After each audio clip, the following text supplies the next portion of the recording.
সবাইকে। আজ শুক্রবার ২৬শে জানুয়ারি আর আজ আমরা সকাল সকাল সপরিবারে যাচ্ছি দক্ষিণ ২৪ পরগনা জেলায় গঙ্গা নদীর তীরে অবস্থিত খুব সুন্দর একটা ছোট্ট গ্রাম বুড়ুলে।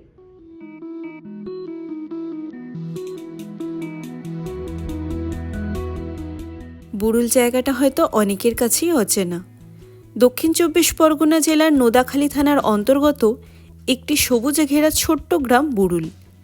পিকনিক স্পটের জন্য এই জায়গাটা খুবই ফেমাস হলেও হুগলি নদীর তীরে নিরিবিলিতে এক দুরাত কাটানোর জন্য এখানে গড়ে উঠেছে গুটি কয়েক রিসর্ট, যার মধ্যে আজ আমরা যাচ্ছি নোঙর নামের একটা রিসর্টে। সল্টলেক থেকে ৫০ কিলোমিটার দূরে অবস্থিত এই জায়গাটি প্রকৃতি প্রেমিকদের জন্য কিন্তু ভীষণ ভালো একটা উইকেন্ড ডেস্টিনেশন। তবে দূরত্ব ৫০ কিলোমিটার হলেও কলকাতার যানজটের কারণে সেখানে পৌঁছাতে সময় লেগে যায় প্রায় ২ ঘন্টা।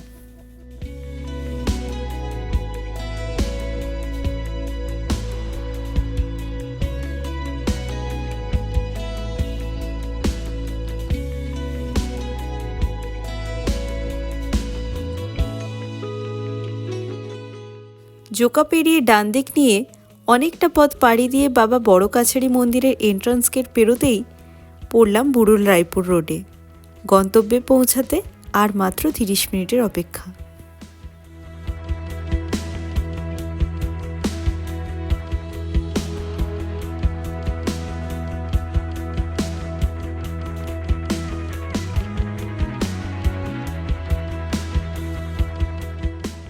পথ চলতে চলতে হঠাৎ রাস্তার ডান দিকে দেখা মিলল হুগলি নদীর।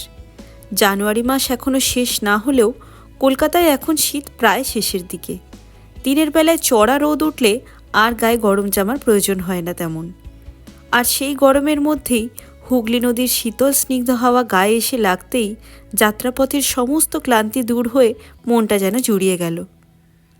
দেখতে দেখতেই ৫-৭ মিনিটের মধ্যেই আমরা পৌঁছে গেলাম আমাদের গন্তব্য নোঙর রিসর্টে।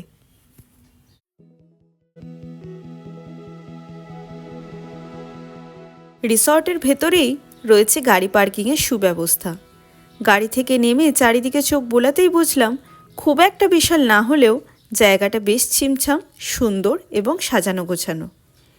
একটু এগোতেই দেখলাম রিসর্টের একাংশ জুড়ে রয়েছে সারিবদ্ধভাবে প্রচুর নারকেল গাছ, আর তার সামনেই বিস্তীর্ণ তৃণভূমি, যা শীতের দুপুরে খাওয়া দাওয়া সেরে বসে রোদ পোহানোর জন্য কিন্তু উপযুক্ত জায়গা। আমাদের চেক ইন প্রসেস কমপ্লিট। চলো যাওয়া যাক এবার রুমের দিকে। দু একটা ছোটোখাটো অনলাইন ট্রাভেল অ্যাপ ছাড়া আর কোথাও সেইভাবে এই রিসর্টে বুকিংয়ের অপশান না থাকার কারণেই ওদের নিজস্ব ওয়েবসাইটে দেওয়া কন্ট্যাক্ট ডিটেলসে যোগাযোগ করেই আমরা প্রি বুকিং করেছিলাম। এখানে আমাদের একদিনের জন্য খরচ পড়েছে পার হেড ৩,০০০ টাকা করে, মানে আমাদের দুজনের ৬,০০০, যার মধ্যে লাঞ্চ, ডিনার, ব্রেকফাস্ট ইনক্লুডেড। এর আগে যত জায়গাতেই গেছি সেখানে একটা ফিক্সড রুম ট্যারিফ থাকতো, তবে এখানের প্রসেসটা দেখলাম একটু অন্যরকম। রুমে ঢুকতেই বাঁদিকে রয়েছে বেশ বড় একটা এল শেপের সোফা, সামনে টি টেবিল। ডান সাইডে উপরের দিকে সেলফের মতো আছে, যাতে একটা গ্লাস আর জলের বোতল রাখা, আর সাথে বেশ বড় একটা স্মার্ট টিভি। আর সামনে একটা কিং সাইজের বেড। এছাড়াও জিনিসপত্র রাখার জন্য রয়েছে কিছু কাবার্ড, একটা ফ্রিজ যার মধ্যে তেমন কিছুই নেই, তবে সাথে একটা সুন্দর বড়সড় মিরর আছে। বাথরুমটা একদমই অর্ডিনারি। বাথরুমে টয়লেটারিজ বলতেও তেমন কিছুই দেয়নি, দুটো মাত্র ছোট ছোট সাবান ছাড়া। তবে রুমটা বেশ স্পেসিয়াস। আর বেস্ট পার্ট হলো দরজা খুলে বেরোলেই সামনে হুগলি নদীর এই দারুণ একটা ভিউ। বেশ কিছুক্ষণ এই ভিউ এনজয় করে ফ্রেশ হয়ে চলে এলাম আমরা লাঞ্চ করতে। লাঞ্চের মেনু কিন্তু বেশ অন্যরকম ছিল। মেনুতে ছিল ভাত, আলু ভাজা, একটা নতুন রকমভাবে তৈরি মোচার প্রিপারেশন, বড়ি দিয়ে লাউয়ের তরকারি, মুগ ডাল, সাথে মাটন, চাটনি, পাঁপড়। খাওয়া দাওয়া পর্ব সেরে শীতের পড়ন্ত রোদে এত বড় সবুজ খোলা মাঠ পেয়ে বাবা আর মেয়ের পাগলামি দেখো।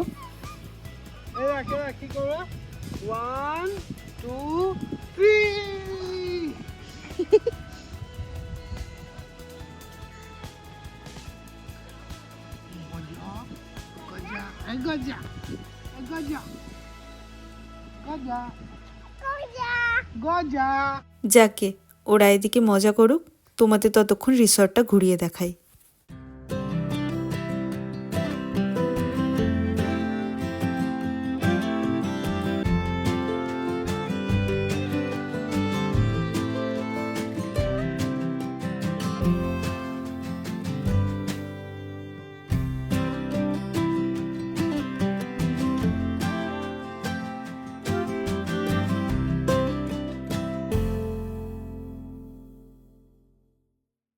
বিকেলের দিকে কিছুটা রেস্ট নিয়ে সন্ধ্যাবেলা রুমের বাইরে বেরোতেই চারিদিকের ছমছমে পরিবেশে যেন গায়ে কাঁটা দিয়ে উঠল। এমনিতেই শীতের সন্ধে, তার মধ্যে আবার হুগলি নদীর ঠান্ডা হাওয়া, তবে গরমকালে এলে কিন্তু বেশ লাগবে। চারিদিকে ঘুটঘুটে অন্ধকারের মধ্যে আলোয় মোড়া এই রিসর্টটা কিন্তু অদ্ভুত সুন্দর দেখতে লাগছে। শীতের কারণে বাইরে তেমন কেউই নেই বলতে পারো, এক প্রকার আমি একাই হয়তো এদিক ওদিক ঘুরে ঘুরে বেড়াচ্ছি। তবে একটাই কথা বলবো, রুমে বসে থাকলে কিন্তু এত সুন্দর একটা দৃশ্য ক্যাপচার করতে পারতাম না।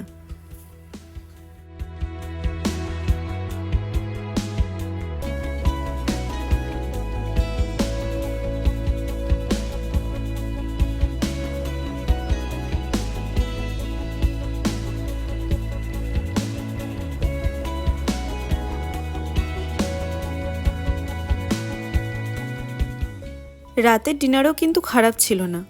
মেনুতে ছিল ভেজ ফ্রাইড রাইস, যেটা একটু বেশ অন্যরকমভাবে বানানো, গাজরের হালুয়া টাইপের একটা সুইট ডিশ, ফুলকপির রোস্ট, চিকেন কারি আর সাথে রুটি।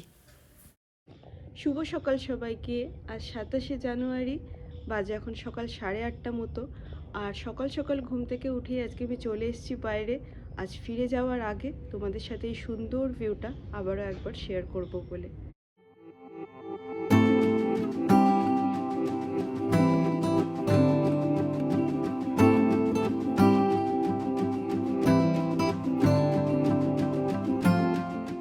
বেশ কিছুটা সময় এদিক ওদিক ঘোরাফেরা করে চলে এলাম সোজা নিচে ব্রেকফাস্ট করতে।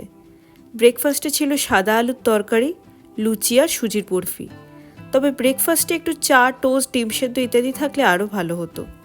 বাজে এখন সকাল 11:30 মতো। ব্যাগপত্র গুটিয়ে এবার বিদায় নেওয়ার সময়। আমার পার্সোনালি মনে হয় পরিষ্কার পরিচ্ছন্নতা এবং সার্ভিসের দিক থেকে তেমন কোনো ত্রুটি না থাকলেও টয়লেট্রিজের মতো বেসিক কিছু জিনিস এবং ব্রেকফাস্টের মেনুতে আরও কিছু অ্যাড অন করতে পারলেই এই রিসর্ট একেবারে 10-এ 10। ভালো মন্দ সব মিলিয়েই নিরিবিলিতে দেখতে দেখতে একটা দিন বেশ ভালোই কাটলো। বাড়ি ফেরা মাত্রই আবার শুরু হয়ে যাবে দৈনন্দিন জীবনের কাজ।